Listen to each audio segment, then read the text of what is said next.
Sama-samang tutunguhin ang tahanan ng Panginoon. Sama-samang magtitipon sa dambana ng Panginoon. Tayo magalak, tayo magsaya, bahay ng poon, tunay ang ganda sa kanyang harap, kamangha-mangha sa kanyang harap. Tayo magpunta, sama-samang tutunguhin ang tahanan ng Panginoon. Sama-samang magtitipon sa dambana ng Panginoon.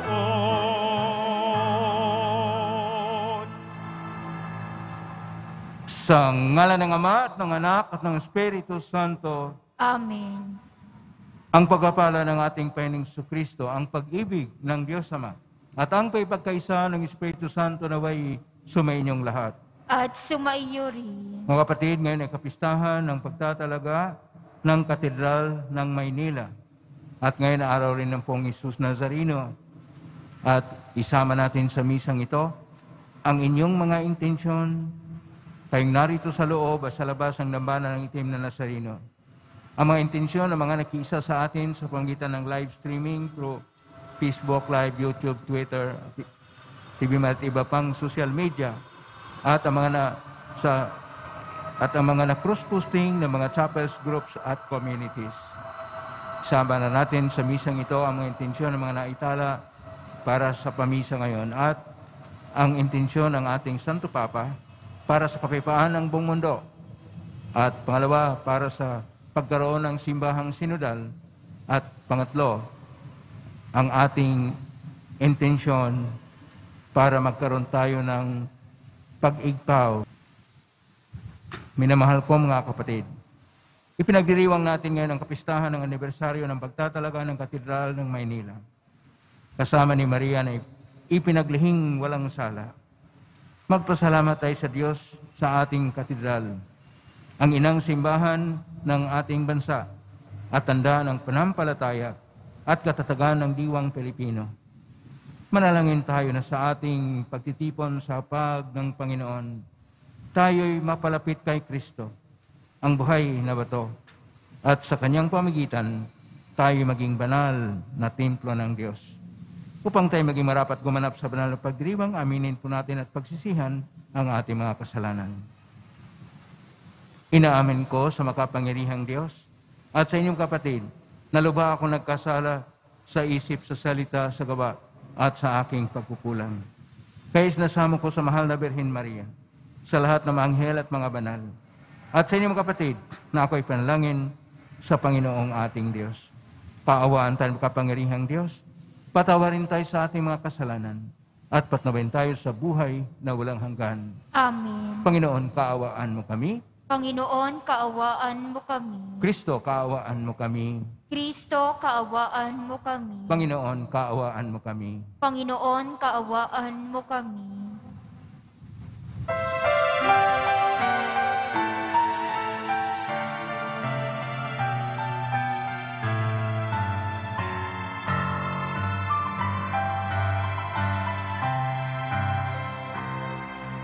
Luwalhati sa Diyos sa kaitaasan, kaloob sa lupa ay kapayapaan.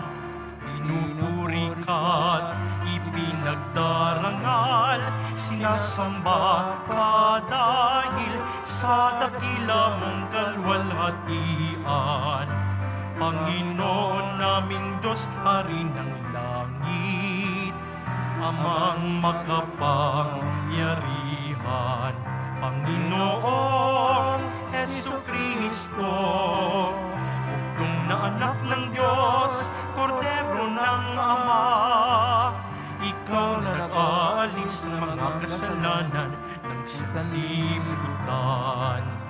Tanggapin mo ang aming kahilingan, ikaw na naluluklok sa kanan ng Ama. Maawa ka sa amin, ikaw lamang ang banal, Panginoong Jesucristo, kasama ng Espiritong sa luwalhati ng Ama. Amen, amen, amen, amen.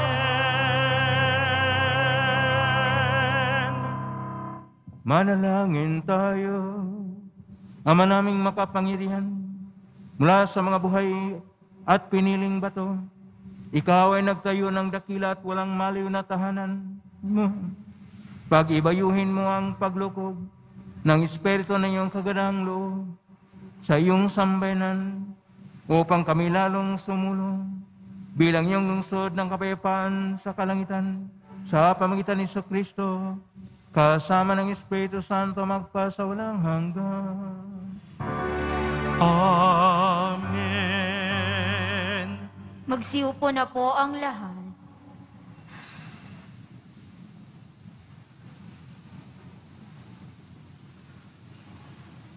Pagbasa mula sa aklat ng mga hari. Noong mga araw na iyon, tumindig si Solomon sa harap ng dambana ng Panginoon. Itinaas niya ang mga kamay at nanalangin ng ganito: Panginoon, Diyos ng Israel, sa langit at sa lupay, walang ibang Diyos na tulad ninyo. Tapat kayo sa inyong mga pangako, sa inyong mga alipin. Walang maliw ang pag-ibig na ipinadarama ninyo sa kanila habang sila'y nananatiling tapat sa inyo. Maaari bang manirahan sa lupa ang Diyos? Kung ang langit, ang kataas-taasan langit, ay di sapat na maging tahanan ninyo, ito pa kayang hamak na templo na aking itinayo. Gayunman, dinggin ninyo ang dalangin at pagsamo ng inyong alipin, o Panginoon, aming Diyos. Dinggin ninyo sa araw na ito ang panawagan ng inyong alipin. Huwag ninyong iwaglit sa inyong paningin araw-gabi ang templong ito. Yamang kayo ang may sabi na ang pangalan ninyo'y mamamalagi rito. Sa gayon, maririnig nyo ang bawat dalangin ng inyong alipin tuwing mananalangin sa pook na ito. Dinggin ninyo ang inyong alipin at ang inyong bayan tuwing kami mananalangin sa lugar na ito. Dinggin nyo kami buhat sa inyong luklukan sa langit at patawarin ninyo kami. Ang salita ng Diyos. Salamat sa Diyos. Ang templo mo'y aking mahal, Diyos na makapangyarihan. Ang templo mo'y aking mahal, Diyos na makapangyarihan. Nasasabik ang lingkod mong sa patio mo'y pumasok. Ang buong pagkatao'y umaawit na may lugod. Sa masayang pag-awit ko, pinupuri buhay na Diyos. Ang templo mo'y aking mahal, Diyos na makapangyarihan. Panginoon, sa templo mo, mga mayo'y nagpupugad, maging ibong layang-layang sa templo mo'y nagagalak.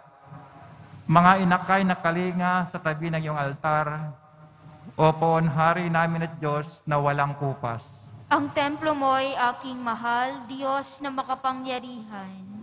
Mapalad na masasabi, silang do'y tumatahan at palagi umaawit, nagpupuring walang hanggan.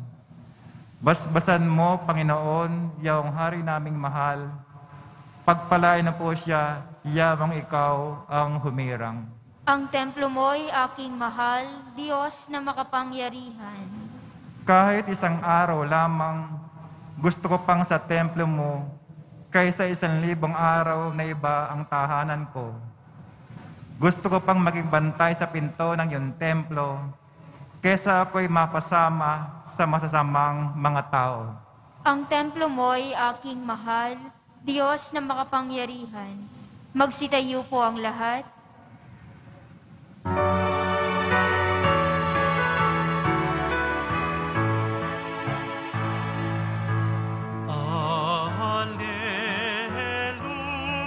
Alleluia, Alleluia,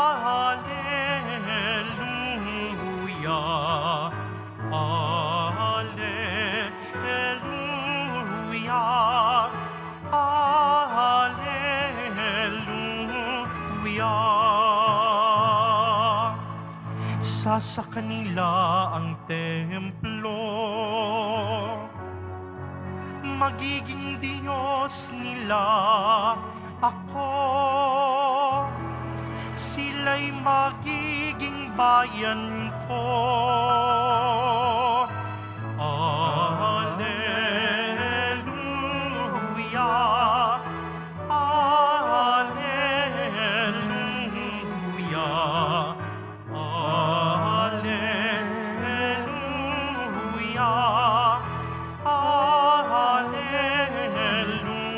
Alleluia.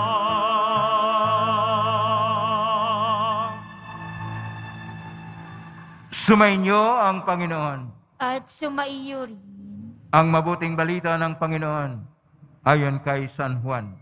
Papuri sa iyo, Panginoon. Malapit na ang Pasko ng mga Hudyo. Kahit pumunta si Jesus sa Jerusalem, nakita niya sa templo ang mga nagbibili ng mga baka, tupa at mga kalapati at ang namamalit ng salapi. Gumawa siya ng isang panghagupit na lubid at ipinagtabuyang palabas ang mga ngalakal, pati ang mga baka at tupa. Isinabog niya ang salapi ng mga namamalit at ipinagtaob ang kanilang mga hapag. Sinabi niya sa mga nagbibili ng kalapati, alisin ninyo rito ang mga iyan. Huwag ninyong gawing palengke ang bahay ng aking ama. Naalaala ng kanyang mga lagad ang sinasabi sa kasulatan, ang aking malasakit sa iyong bahay ay parang apoy na nag-aalab sa puso ko. Dahil dito'y tinanong siya ng mga pinuno ng Hudyo, anong tanda maipakita mo upang patunayang may karapatan kang gawin ito? Tumugon si Jesus, gibayin niyo ang templong ito at muli kong itatayo sa loob ng 3 araw. Sinabi ng mga Hudyo, 46 na taong ginawa ang templong ito. Itatayo mo sa loob lamang ng 3 araw? Ngunit ang templong tinutukoy ni Jesus ay ang kanyang katawan. Kahit nang siya'y muling mabuhay, naalaala ng kanyang mga alagad ang sinabi niya ito at naniwala sila sa kasulatan at sa mga sinabi ni Jesus. Ang mabuting balita ng Panginoon. Pinupuri ka namin, Panginoong Hesukristo. Magsiupo na po ang lahat. Magandang araw po mga kapatid ko ni Kristo. Ngayon ay Biyernes para sa ating pong Hesus Nazareno. Pero ngayon din ay kapistahan na paalaala sa atin sa pagtatalaga ng inang simbahan sa Maynila, ang Manila Cathedral. Palakpakan po natin ang pong Hesus Nazareno. Ano ba ang kahulugan sa ating mga pagbasa at anong kahulugan sa pag-alaala sa dedikasyon o pagtatalaga sa sentrong simbahan o katedral? Una, atin pong napakinggan sa ating unang pagbasa sa unang aklat ng mga hari, Kapitulo 8, verso 22 hanggang 30, na si Haring Solomon ay nagpapahalaga sa templo sapagkat iyon ang simbolo ng pagnanahan ng Diyos. At naulit ito Sa Salmo 83 na ating napakinggan ngayon, na ang templo mo ay aking mahal, Diyos na makapangyarihan, sapagkat doon na darama ng mga tao ang presensya ng Diyos at sila'y binabasbasan. Sa ating Ebanghelyo ni San Juan, Kapitulo 2, verso 13 hanggang 22, ang ating Panginoon ay paakyat na papuntang Jerusalem sapagkat tanggapin na niya ang kanyang pag-alay ng kanyang sulit. Pagdaan niya sa templo, naroroon ang mga nangangalakal, ang mga nagbibenta ng mga hayop na ialay para susunugin, pambayad sala, at ang mga namamalit ng pera, sapagkat hindi po pwedeng gamitin ang pera ng Roman Empire na denaryo sa iba pa. Ang kailangan yung shekel, ibig sabihin pira sa Israel, upang lubos-lubusan ang kanilang pag-alay sa templo. Kaya mayroong namamalit ng pera. Ang ating Panginoon, kumuha siya ng lubid, hinahagupit palabas ang hindi gumagalang sa bahay ng Diyos. Ang nakapalaga po dito na bahagi sa ating Ebanghelyo ay ang versikulo 16. Sinasabi ng ating Panginoon, at ito'y ulitin ko, huwag ninyong gawing palingki ang bahay ng aking Ama. Ibig sabihin, igalang natin ang anumang simbahan, sapagkat ang simbahan ay tinatawag na simbolo ng ating pagkakaisa. Simbolo ng ating paging bahagi sa mistikong katawan na tayo ang mga membro, mga buhay na bato, pinag-isa, at si Kristo yung ulo. Dahil siya ang pinakasintro sa lahat, ang ating simbahan ay hindi mahipahayag sa struktura lamang, napahayag sa buhay na mga tao na tinatawag na Eklesia. Kaya sa balik-tanaw ng ating pagtingin sa kasaysayan ng ating pagdiriwang ngayon sa ating Manila Cathedral, na noon pa, noong 1571, ay naitayo ang simbahan, pero ito ay under sa Archdiocese ng Mexico. Pero noong 6 ng Pebrero, 1569, nagiging diocese ang Maynila at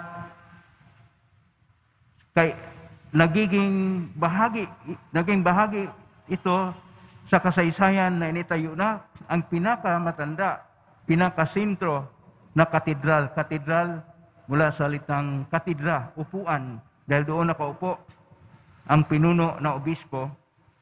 At si Papa Gregorio XIII, sa kanyang bula na Elios Polti Presidio, noong 6 ng Pebrero 1569, at noong na-deklara ito, nagkaroon ng konsagrasyon sa katedral ng 21 ng Disyembre 1581. At ito po yung ating inaalaala. Dati ang katedral ay nasa patron na si Santa Potenciana, pero ang ating Santo Papa noong Abril 27, 1581 ay ginawa itong patron para sa mahal na Birhen Maria sa Immaculada Concepcion, na kung saan pinagtibay naman ito ni San Juan Papa Pablo II noong 27 ng Abril 1981 at naging Basilica Minore ng Immaculada Concepcion. Ito yung ating pinagdiriwang ngayon. Ang kahalagahan ng katedral, ang kahalagahan ng mga simbahan, mayroon tayong tahanan. Hindi ba? Tayong mga tao, mayroon tayong pamilya. At ang bawat pamilya may tahanan. Lalo na ang tahanan ng ating mga magulang na kung saan doon tayo pinanganak. Uuwi tayo upang ating balikan ang mga nakaraan na mga matatamis na mga sandali ng buhay na kasama-kasama natin ang lahat ng membro ng pamilya. Ganon din ang ating simbahan. Balik-balikan po natin ang pagtitipon. Kaya nagiging ekklesya, isang salitang Grego na ibig sabihin pagtitipon. Nagtitipon tayo, nagkakaisa. At sa ating pagtitipon bilang sambayanan ng Diyos, tayo ay nagiging templo ng Diyos. Tayo ay naging ekklesya o pagtitipon ng Diyos. Upang tayo ay magkakaisa. Na kung saan, si Pope Francis nagdeklara noong 10 ng Oktobre 2021 hanggang 2023 na magkaroon tayo ng simbahang sinodal na tayo ay magkakaisa. At isa ito sa pagkakaisa natin ang ating pag-alaala sa mga katedral. Sa ating mga buhay, inaalaala rin natin ang ating mga tahanan, ang bahay na malaga sa ating pamilya. Ano pa kaya ang mga tahanan ng Diyos? Kaya ang atin pong Ebanghelyo ngayon, may maganda pong nakasulat. At ito po ay napakahalaga para sa atin. Sa orihinal na pagkasulat po, ay sinasabi sa Ebanghelyo ni San Juan, Kapitulo 2, verso 16, Oikonto Patros, ang bahay ng Diyos na Ama. Kung tayo ay naririto, kung tayo ay nagkakaisa, maging bahay ng Diyos na Ama, saan man tayo nagtitipon. Bahay dalanginan, pero tahanan ng Diyos. Kaya dito tayo magkaroon ng pagpapahayag ng ating pagmamahal sa Diyos. At naway, magkaroon rin tayo ng pagmamahal sa ating simbahan. Kung tayo ay nagkakaisa na sambayanan ng Diyos simbahan, dahil sa sintrong simbahan na Laterano, dito sa buong Pilipinas, naging simbahan tayo sa Pilipinas dahil sa Manila Cathedral na ngayon ay ating inaalaala. Naway, ang mga alaala na masaya at makabuluhan ay ginagawa rin natin sa ating mga tahanan na kung saan tayo magtitipon-tipon, magbibigay papuri sa Diyos sa pamagitan ng buhay panalangin at balik tanaw sa mga makakaisayang sandali ng pamilya. Ano ang mga magandang sandali ng pagmamahal upang ang bawat isa ay makadama ng pagmamahal, upang sa loob ng mga tahanan ay maranasan na mayroong pag-ibig at pag-ibigan. Yun ang pag-eksperyensya ng presensya ng Diyos. Ang paggalang dito sa Bahay Langinan, dito sa Basilica Minori ng Quiapo at sa Katedral ng Maynila ay pagmamahal para sa Diyos. Naway, hindi lang dito sa katedral, kailangan ang pagmamahal ay mapag natin sa isa't isa, sapagkat ang Diyos ay pag-ibig at kung tayo'y nagtitipon, madama natin ang kanyang pag-ibig. At kung tayo nagmamahalan ng tunay, dahil handa tayong tatanggap sa isa't isa, na magkaisa tayo at maging matapat at naglilingkod ng tunay, ang pagmamahala natin ay pagpapahayag din ng presensya ng Diyos. Naway, lagi tayong nagpapahayag ng mithiin ng pag-ibigan at pagmamahalan upang ang Diyos ay suma sa atin sapagkat mahal na mahal tayo ng Diyos. Amen? Purihin ng Diyos.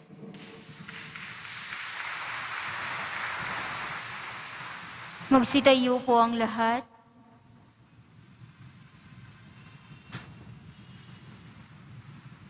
Sa ating pagdiriwang ng pagtatalaga ng ating inang simbahan, ang Katedral ng Maynila, idulog po natin ang ating panalangin sa Ama na siyang tumawag sa atin upang maging batong buhay ng kanyang simbahan. Sa bawat kahilingan ay atin pong sambitin.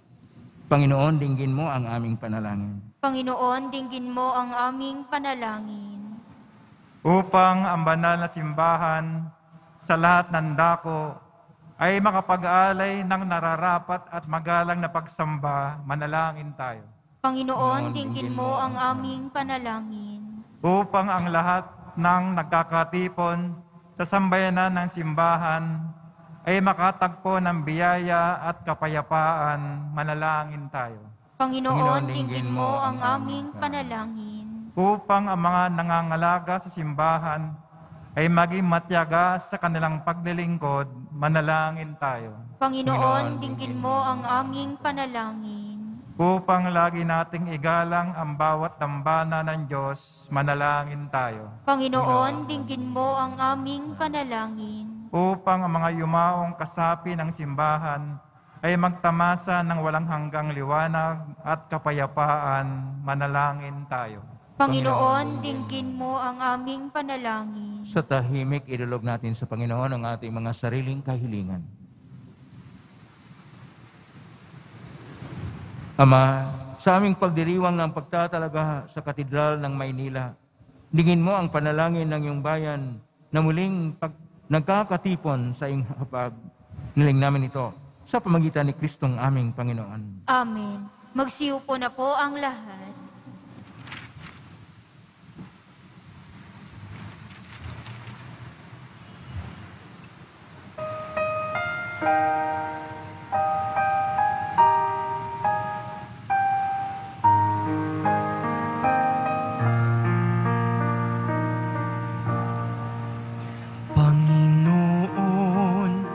Aming handog ang tinapay at alak, alay ng bayang umaasa sa pagdating mo.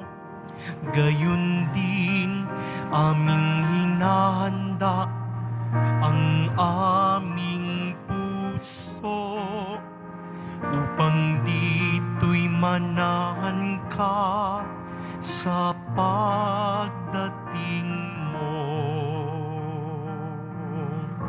Magsitayo po ang lahat.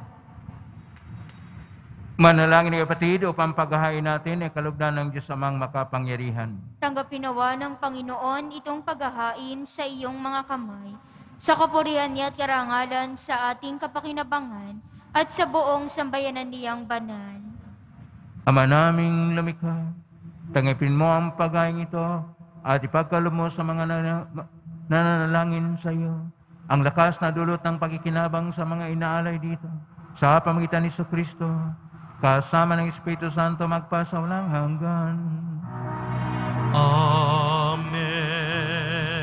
Sumainyo ang Panginoon. At sumaiyo, Itaas sa Diyos ang inyong puso at diwa. itinaas na namin sa Panginoon. Pasalamatan natin ang Panginoong ating Diyos. Marapat na siya'y pasalamatan. Ama ng kapangyarihan, tunay marapat ni kay aming pasalamatan, marapat mong manahan sa bahay dalanginang itinayo para sa iyo, upang kami mahubog mo bilang tahanan ng iyong Espiritu, na may ipagkakapuri mo sa pagtataglay ng iyong sariling kariktan.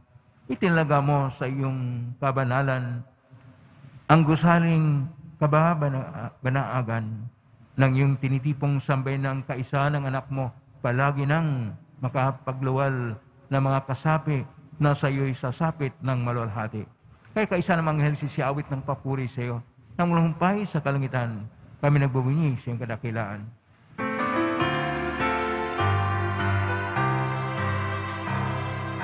Banal ka, poong may kapal, banal ang iyong pangalan, banal ang iyong kaharian, langit lupa'y nagpupugay sa iyong kadakilaan, dinarakila ng lahat ang naparito mong anak na siyang mulat sa bulag, sa pilay ay nagpalakad, at nakiramay sa lahat. Magsiluhod po ang lahat. Ama naming banal, ikaw ang bukal ng tanang kabanalan, kasimitan ng Espiritu, yung banal, makaloob na ito upang para sa amin maging katawan at dugo ng aming Panginoong Jesucristo. Bago niya pinagtiisang kusang loob na maging handog, hinawakan niya ang tinapay. Pinasalamatan kanya, pinagati-hati niya yon. Iniabot sa kanyang malagad at sinabi, "Tanggapin ninyong lahat ito at kanin. Ito ang aking katawan na ihandog para sa inyo."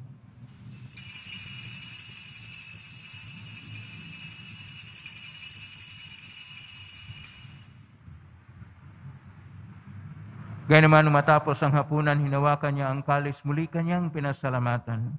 Inabot niya ang kalis kanyang malagad at sinabi, "Tanggapin ninyong lahat ito at inumin.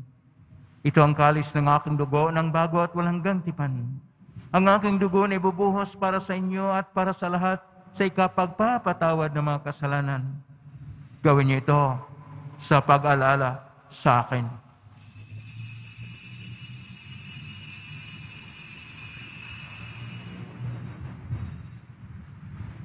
Magsitayo po ang lahat. Ang misteryo ng pananampalataya. Si Kristo'y namatay, si Kristo'y nabuhay, si Kristo'y babalik sa wakas ng panahon. Ama, ginagawa namin yung pag-alala sa pagkamatay at ng pagkabuhay ng anak. Kaya tinaalay namin sa iyo ang tinapay nagbibigay buhay at ang kalis na nagkakaloob ng kaligtasan. Kami nagpapasalamat at narapat na tumayo sa harap mo para maglingkod sa iyo. Isinasamo namin kaming magsasalo-salo sa katawan at dugo ni Kristo ay mabuklod sa pagkakaisa sa pamagitan ng Espiritu Santo. Ama, lingapin mong simbahang laganap sa buong daigdig. Pususin mo kami sa pag-ibig kaisa ni Francisco na aming Papa at ni Jose Advencola na aming Obispo at ng Tanang Kaparian. Alalahanin mo rin mga kapatid naming naimlay, may pag-asang sila'y muling mabuhay ganyan lahat ng mga pumanaw. Kaawaan mo sila at patuloyin sa iyong kaliwanagan. Kawan mo dapatin kaming lahat na makasalo siyang buhay na walang wakas. Kaisa na Malabirhin Maria na Ina ng Diyos, ng kabiyak ng puso niyang San Jose. Kaisa ang mga apostol ni San Juan Bautista, ni San Roque, ni San Lorenzo Reyes de Manila, ni San Pedro Calungsod at ng lahat ng mga banal na namuhay dito sa daigdig ng kalugod-lugod sa iyo. May pagdiwang nawa namin ang pagpupuri sa ikarangal mo sa pamagitan ng anak na aming Panginoong Jesucristo. Sa pamamagitan ni Kristo, kasama niya at sa Kanya, ang lahat ng parangal at papuri ay sa iyo, Diyos Amang makapangyarihan, kasama ng Espiritu Santo, magpasawalang hanggan. Amen, amen, amen,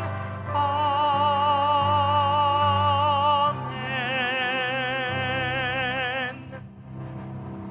Sa tagubilin magaling na utos at turo ni Jesus na pain natin at Diyos, ipahayag natin ang lakas loob. Ama namin, sumasa langit ka, sambahin ang ngalan mo, mapasa amin ang kaharian mo, sundin ang loob mo dito sa lupa para nang sa langit. Bigyan mo kami ngayon ng aming kakanin sa araw-araw, at patawarin mo kami sa aming mga sala, para nang pagpapatawad namin sa nagkakasala sa amin, at huwag mo kaming ipahintulot sa tukso, at iadya mo kami sa lahat ng masama. Hinihiling namin kami adya sa lahat ng masama, pagkalooban ng kapayapaan araw-araw, iligtas sa kasalanan at sa lahat ng kapahamakan, samantalang aming pinanabikan ng dakilang araw ng pagpapahayag ng tagapagligtas namin sa Jesucristo.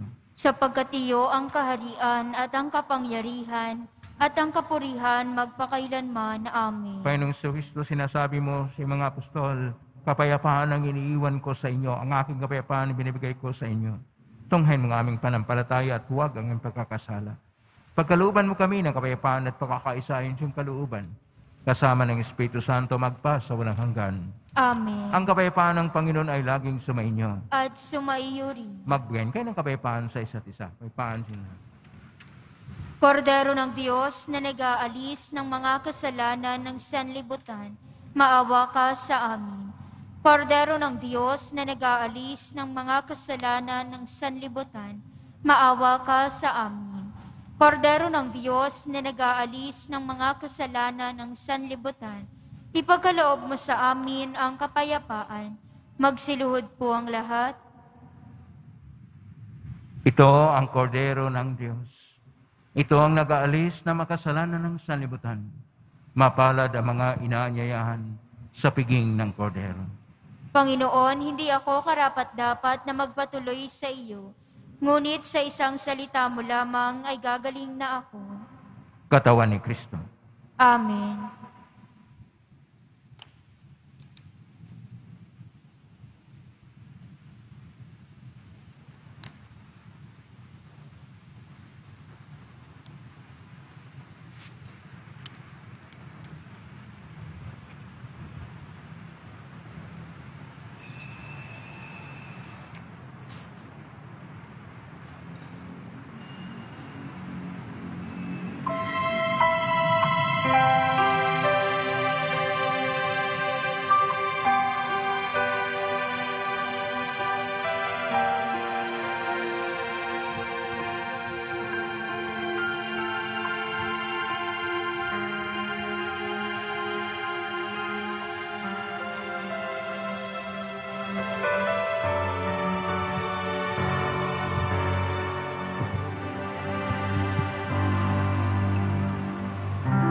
Bago ka pa man isilang, inibig na kita.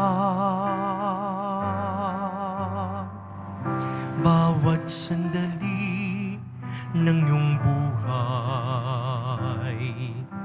ginagabayan kita. Alam ko ang iyong kalungkutan. Ako may nasasaktan. Maging ang iyong kaligayahan, na ako ang may dahilan. Di ba't dinidinig kita? Karamay sa iyong pag-iisa, sa iyong paghihirap at pagdurusa. Ako ang iyong pag-asa. Alam ko ang iyong kapighatian. Kailan may di ka iiwan. Hindi ka mag-iisa. Ngunit bakit mangangamba?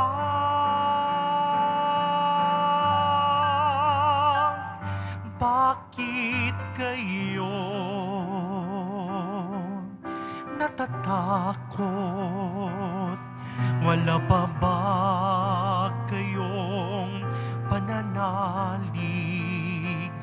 Hindi pa ba sapat ang aking pag-ibig upang kayo'y lumapit sa aking bisig? Bakit kayo natatakot? Kung noon pa may iniibig ko kayo, magtiwala ka, di kita pababayaan. Pag-ibig ko sa'yo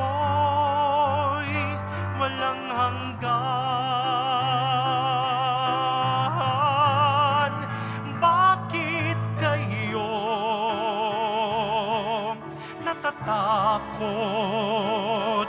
Wala pa ba kayong pananalig? Hindi pa ba sapat ang aking pag-ibig upang kayo'y kumapit sa aking bisig? Bakit kayo natatakot kung noon pa may iniibig ko kayo? Magtiwala kang di kita pababayaan. Pag-ibig ko sa'yo'y walang hanggan.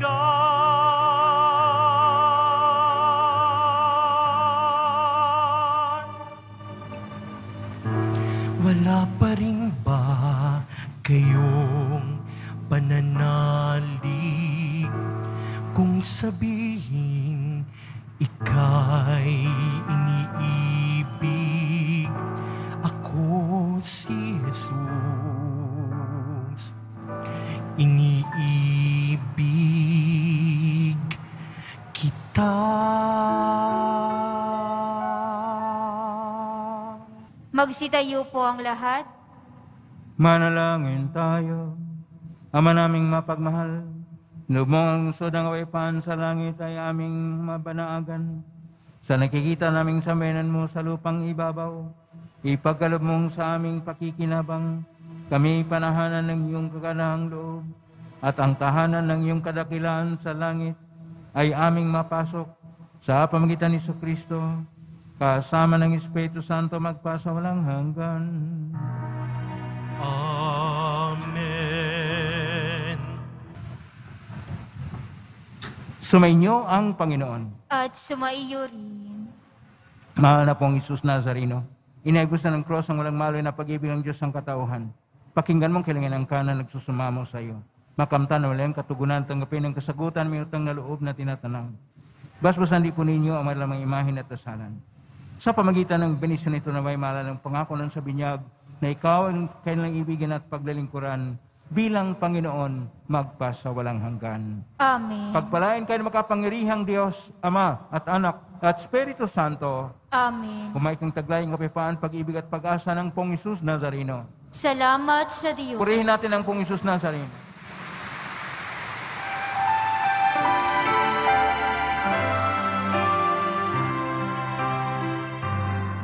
Nuestro Padre Jesus Nazareno, sinasamba ka namin,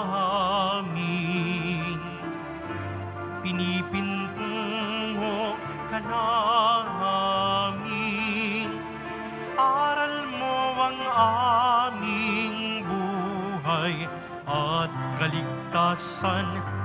Nuestro Padre Jesus Nazareno, iligtas mo kami sa kasalanan. Ang krus mong kinamatayan ay sagisag ng aming kaligtasan. Nuestro Padre Jesus Nazareno, dinarangal ka na amin. Nuestro Padre Jesus Nazareno, nilulwalhati ka namin. Nuestro Padre Jesus Nazareno, dinarangal ka na amin. Nuestro Padre Jesus Nazareno,